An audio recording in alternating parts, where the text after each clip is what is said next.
করবো মাংস, তার জন্য আলু ভাজি।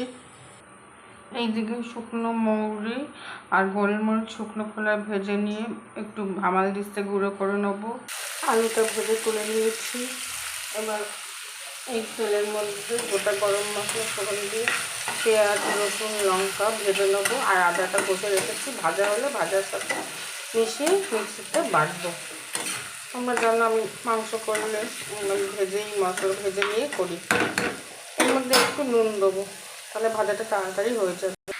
বলো তো বন্ধুরা, এটা কিসের মাংস? সরষের তেল গরম করে এর মধ্যে মাংসটা দিয়ে নুন হলুদ দিয়ে একটু ভেজে নেবো। ততক্ষণ মশলাটা ভাজা হয়ে গেলে বেটে নিয়ে এর মধ্যে সব মশলা দেবো। আর তোমাদের কাছে আজকে আমার প্রশ্ন হলো, এটা কিসের মাংস? আমি রোজ বলি, আজকে তোমরা বলবে এটা কিসের মাংস। মাংসটা ভাজা হচ্ছে, এর মধ্যে একটু নুন আর একটু হলুদ দিয়েছি। তার মধ্যে কাঁচা গোটা রসুন টমেটো এক ফালি পেঁপে দিয়েছি, তাহলে তাড়াতাড়ি মাংসটা সেদ্ধ হয়ে যাবে। এই যে একটু ভাজা ভাজা হোক, তারপর মশলাগুলো দেবো। আর এদিকে পেঁয়াজ রসুন লঙ্কা গোটা গরম মশলা ভেজে নামিয়ে নিয়েছি। ঠান্ডা হলে দেবো, ঠান্ডা হলে বাটবো, বেটে দেবো। আর যে মৌরি গোলমরিচ শুকনো খোলা ভেজে নিয়েছিলাম সেটাও গুঁড়ো করে নিয়েছি। পুরো গুঁড়ো হয়নি, আধা আধা গুঁড়ো হয়েছে। এই আধা আধা গুঁড়োর মধ্যে কিছুটা গুঁড়ো এখন মাংসের মধ্যে দেবো, আর কিছুটা মিক্সিতে বাটা মশলার সাথে বেটে নেবো, তাহলে খেতে টেস্ট হবে। মাংসটার মধ্যে আর একটু হলুদ দিয়েছি, নুন, জিরে গুঁড়ো 4 চামচের 1.5 চামচ, ধনে গুঁড়ো 4 চামচের 2 চামচ, একটু কাশ্মীরি মির্চ দিয়ে মশলা কষাতে শুরু করেছি। দেখো মশলা মাংস থেকে তেল না ঝোল ঝোল টাইপের ছাড়তে শুরু করেছে। আর ওই ভাজা যেটা পেঁয়াজ রসুন ভেজেছিলাম সেটা বেটে নেবো। এখন বেটে এর মধ্যে দিয়ে সমানে থাকতে হবে। নুনটা দিয়েছি অল্প, কারণ পেঁয়াজেও নুন দেওয়া, প্রথমে মাংসটা ভাজার সময় একটু নুন দিয়েছি, আলুতেও দেওয়া, তাই অল্প করে নুন দিয়েছি। দরকার হলে আবার নুন দেবো।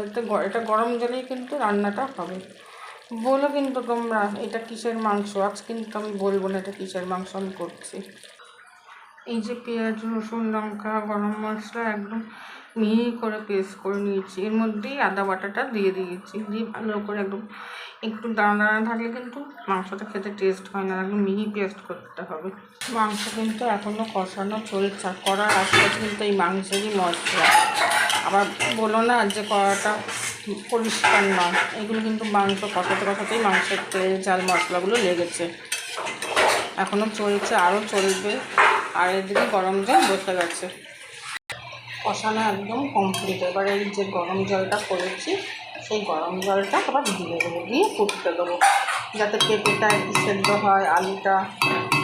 মাংস প্রায় অনেকটা সেদ্ধ হয়ে এসছে, ঝোল ফোটা শুরু হয়ে গেছে। আরও একটু ফুটবে, আর একটু না ফুটলে ঝোলটা একটু ঘন না হলে খেতে টেস্ট লাগবে না। তারপর নামানোর সময় একটুখানি ঘি দেবো, কারণ এই মাংসটা তেমন একটা তেল বেরোয়নি আজকে, তাই সামান্য একটু ঘি আর গরম মশলা গুঁড়ো দেবো।